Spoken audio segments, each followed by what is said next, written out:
ছয় বলে ছয় ছক্কা। আবার থাম্বনেল দিকে অনেকেই ভাবতেছেন যে ভাই কি আপনি এবার ক্রিকেট মাঠে নেমে গেলেন নাকি। না না না না, আমি পলিটিক্যাল কথাবার্তায় বলতেছি। ছয় বলে ছয় ছক্কা মারছে আমাদের বাংলাদেশের প্রধান উপদেষ্টা ডক্টর মোহাম্মদ ইউনূস। জি, উনি চায়নাতে যে 6টা বলে 6টা ছক্কা মেরে দিছে। কী কী মারছে সেটা নিয়ে আমি আসতেছি পরে। এর আগে ছোট্ট একটু আপনাদের একটা এখানকার ঘটনা বলে নিই। আজকে হঠাৎ করে আমি এখানে YLE টিভি, ফিনল্যান্ডের একটা টিভি দেখতেছিলাম, ইংলিশে হয়, ওয়ার্ল্ড নিউজ দেখায়। ওখানে হঠাৎ করে দেখি সারে দেখাইতেছে। সারের যে এই অ্যাচিভমেন্টটা আপনার চায়নায়, এটা নিয়ে একটা কন্টেন্ট তৈরি করছে ওরা, সেই টেলিভিশনে দেখাচ্ছে। কারণ কি, ইউনূস স্যার কিন্তু এই অঞ্চলে মানে স্ক্যান্ডিনেভিয়ান অঞ্চলে, মানে Sweden, Norway, Denmark, Finland, Iceland, এই স্ক্যান্ডিনেভিয়া বা নর্ডিক এরিয়াতে খুব পপুলার। কারণ আপনারা জানেন উনি সুইডেনের নোবেল প্রাইজ পাইছেন শান্তিতে, যদিও সেটা উনি গ্রহণ করছেন অসলো থেকে। এবং আপনাদেরকে আমি আগেও বলছি যে নোবেলের সমস্ত প্রাইজগুলা সুইডেন থেকে দেওয়া হয়, স্টকহোম থেকে দেওয়া হয়, যেটাকে বলা হয় স্টাৎসহুসেট, মানে নোবেল হাউস নামে পরিচিত। কিন্তু এই সুইডিশ গভর্নমেন্ট কী কারণে যেন বহু বছর যাবৎ এই নরওয়ের থেকে, অসলোর থেকে পিস প্রাইজটা দেয়। এটা নিয়ে অনেক কন্ট্রোভার্সি আছে। অনেকে বলে সুইডেন এসব ঝামেলা যেতে চায় না, কারণ আপনারা একটা জিনিস জানেন যে পিস প্রাইজটা নিয়ে সবসময় একটা কন্ট্রোভার্সি হয়। সুইডেন কন্ট্রোভার্সিতে যাইতে চায় না, সে তার ছোটো ভাই নরওয়ে দিয়ে নেয়।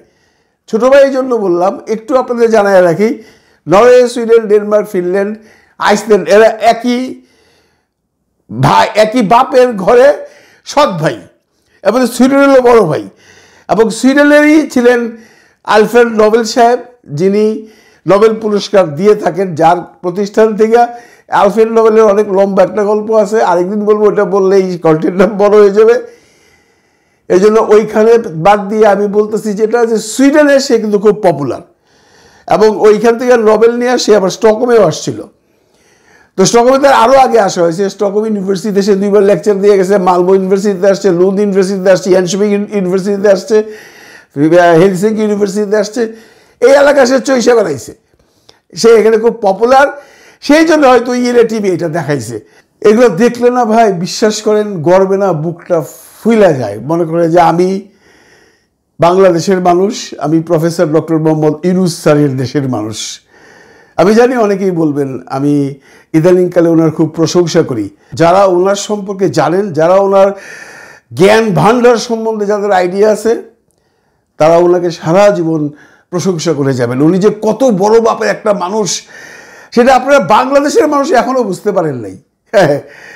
বিভিন্ন কারণে বিভিন্ন কন্টেন্ট ক্রিয়েটার যেভাবে ওনাকে উপস্থাপন করে, উনি সুদখোর, অনেকেই কমেন্টও লেখে ভাই, উনি সুদখোর যদি হইতো তাহলে সারা পৃথিবী এই গ্রামীণ ব্যাংকের এই মাইক্রো ক্রেডিট সিস্টেমটাকে লোন করে সেই সব দেশে চালু করতো না। গতকালকে চায়না তো এটা নিয়ে কথা হয়েছে, আপনারা শুনলে আশ্চর্য হয়ে যাবেন যারা জানেন না।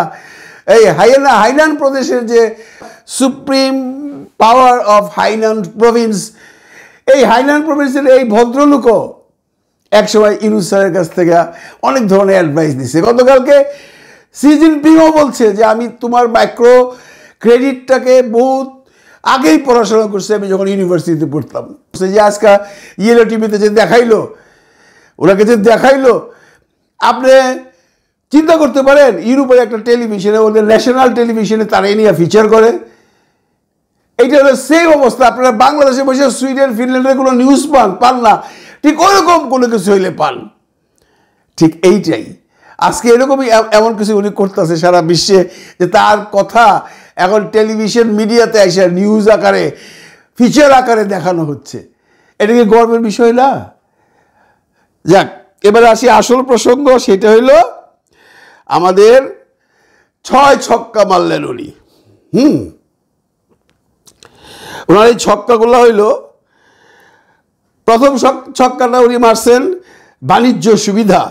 চীন ঘোষণা করেছে যে 2028 সাল পর্যন্ত বাংলাদেশি পণ্য চীনে শুল্কমুক্ত ও কোটামুক্ত প্রবেশাধিকার পাবে।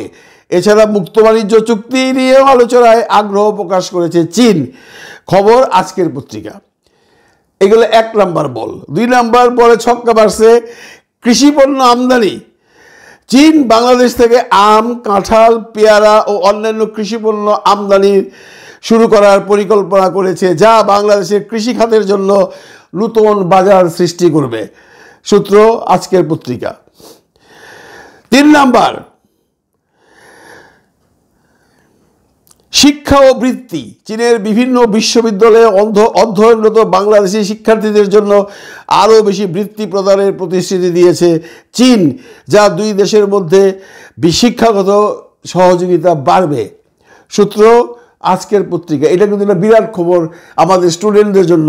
আপনারা আমেরিকা, সুইডেন, ইংল্যান্ড, এই কানাডা এগুলো না করে চায়না যান ভাই। চায়নার পড়াশোনার অনেক ভ্যালু আছে এবং অনেক ভালো ভালো স্টুডেন্ট এখানে আছে এবং ওরা অনেক সুবিধা দেয়। এখন তো আরও বড় সুবিধা পাওয়া গেলেন ইউনুস স্যারের বদৌলতে।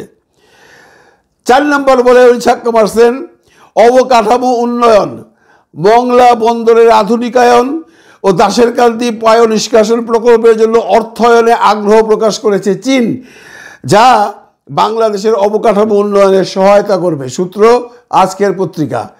5 নম্বর বলে মারছে উনি বড় ছক্কাটা, এটা পার করে দিছে একদম। জাহাজ নির্মাণ। বাংলাদেশ শিপিং কর্পোরেশনকে 4টি সমুদ্রগামী জাহাজ কেনার জন্য অর্থায়ন করবে চীন, যা বাংলাদেশের সমুদ্র পরিবহন খাতকে শক্তিশালী করবে। এটাও আজকের পত্রিকা থেকে দেওয়া। 6 নম্বর ছক্কাটা হইল ছাত্র সেবা ও শিক্ষা।